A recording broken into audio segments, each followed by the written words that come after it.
तो प्यारे विद्यार्थियों नमस्कार, स्वागत है आप सबका एक और नए वीडियो में। प्यारे विद्यार्थियों, आज हम यहाँ पर देखने वाले हैं आपका पूरक परीक्षा यानी कि सप्लीमेंट्री परीक्षा कक्षा 10वीं का आपका अंग्रेजी विषय का पूरा क्वेश्चन पेपर और इसके पूरे सॉल्यूशन को।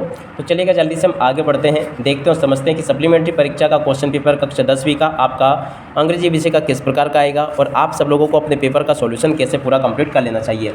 टोटली प्यारे विद्यार्थियों यहाँ से मैं आपको पूरा का पूरा क्वेश्चन पेपर सॉल्यूशन के साथ में बताने वाला हूँ। एक भी क्वेश्चन प्यारे विद्यार्थियों यहाँ से आपका मिस नहीं होगा। तो चलो जल्दी से हम आगे बढ़ते हैं, समझते हैं आपके पूरे पेपर को और इसके पूरे सॉल्यूशन को। तो देखिएगा कुछ इस प्रकार का क्वेश्चन पेपर आपको परीक्षाओं में देखने को मिलेगा। अब चलो जल्दी से हम आगे बढ़ते हैं, समझते हैं कि आपका पूरा पेपर कैसा आएगा। तो देखिएगा इस प्रकार का पूरा पेपर है आपका। सेक्शन ए ये यहाँ पर आपको दिया गया है, इसमें कि आपका क्वेश्चन नंबर 1 लिखा है, read the following passage carefully and answer the question given below. जी हाँ प्यारे विद्यार्थियों, यहाँ से आपको इस पूरे को पढ़ना है। पहला question, discipline must be afford early in life. तो देखिएगा इस प्रकार से आप सब लोग यहाँ से इसको पढ़ लें। अब चलो जल्दी से मैं आपको इसके आंसर बता देता हूँ। तो देखिएगा इसमें पहला क्वेश्चन पढ़ते हैं, what does discipline do for a child. तो देखो यहाँ पर आपको लिखना है, form character and make him as fit citizen. तो देखो पहले का राइट आंसर आपका ये आ जाएगा। Second question, what evils does a child pick up when he is allowed to what he like. तो देखिएगा इसका राइट आंसर आ जाएगा, catch cold and fall ill. देखो बी नंबर का इसका राइट आंसर है, यहाँ से आप लोग लिख लें। उसके बाद में देखो तीसरा question, what are a good habit. तो देखो गुड हैबिट का राइट आंसर क्या आएगा, avoid thing that are injurious. देखो तीसरे का राइट आंसर सी आ जाएगा। पांचवा question, give a suitable title. तो देखो इसका राइट आंसर होगा इंपॉर्टेंस ऑफ डिसिप्लिन, यहाँ से आप लोग लिख लें। उसके बाद में व्हाट डज स्पॉइल्ड मीन। तो देखो स्पॉइल्ड का मीनिंग क्या है, डिस्ट्रॉयड, यहाँ से आप लोग लिख लें, डिस्ट्रॉयड इसका मीनिंग होता है। उसके बाद में देखिएगा प्रश्न नंबर 2 को देख लें, यहाँ से read the following passage carefully and answer the question given below. जी हाँ प्यारे विद्यार्थियों, प्रश्न नंबर 2 में जो आपसे पैसेज पूछा गया है ना पूरा का पूरा, ये आपको यहाँ पर क्या करना है, इस पैसेज को पढ़ना है और फिर आपको इस पैसेज के आंसर देने हैं। तो देखिएगा पहला question, the main source of the garbage in present condition are. तो देखो यहाँ पर आपको लिखना हाउस होल्ड गुड्स, ये इसका राइट आंसर होगा। Leaves can enrich fertility. तो देखो यहाँ पर आपको सॉइल लिख देना है। The noun form of the word recycle is. तो देखिएगा नाउन फॉर्म आपको बताना है रिसाइकल का, तो ये क्या आ जाएगा, रिसाइकलिंग। उसके बाद में give the meaning of the word nearest. तो देखिएगा नियरेस्ट का मीनिंग क्या हो जाएगा, क्लोजेस्ट, यहाँ से आपको लिख देना है। उसके बाद में garbage can be reused by. तो देखो यहाँ पर आपको लिख देना रिसाइकल। तो देखो यहाँ तक के सभी क्वेश्चन प्यारे विद्यार्थी इस प्रकार से मैंने आपको बता दिए। आशा करता हूँ कि सभी क्वेश्चन आपको अच्छे से समझ में आ गए होंगे। अब इसके बाद में देखो सेक्शन बी को देख लेते हैं। सेक्शन बी में क्वेश्चन नंबर 3 देखते हैं, read the passage carefully and answer the following question. जी हाँ प्यारे विद्यार्थियों, यहाँ से आपको प्रश्न नंबर 3 को पूरा पढ़ना है। अब चलो जल्दी से हम आगे बढ़ते हैं और इनके आंसर को देखते हैं। तो देखो आगे आपके पेपर में इस प्रकार के क्वेश्चंस होंगे।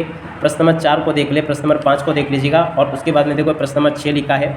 अब 6 के बाद में इधर आ जाते हैं, इन प्रश्नों को देखते हैं। तो देखो सेक्शन सी लिखा है।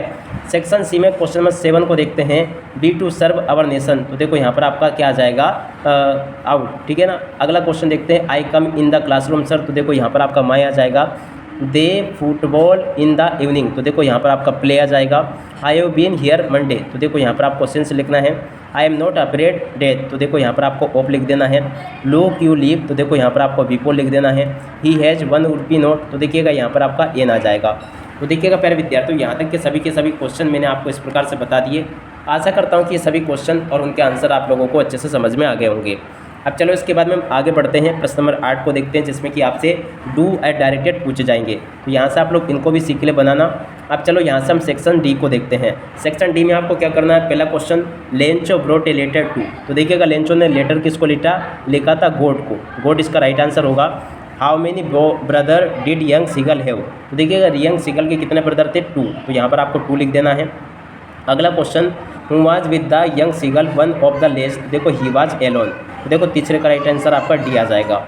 इस प्रकार से यहाँ से आप लोग देख लें और पूरा का पूरा इसको समझ भी लें। अब चलो इसके बाद में हम आगे बढ़ते हैं, अगले क्वेश्चन को देखते हैं। तो देखिएगा प्रश्न नंबर 4 जो होगा ना, इसमें पूछा गया, the woman is the control centre, look at the narrator. तो देखो यहाँ पर आपको लिख देना स्ट्रेंगली।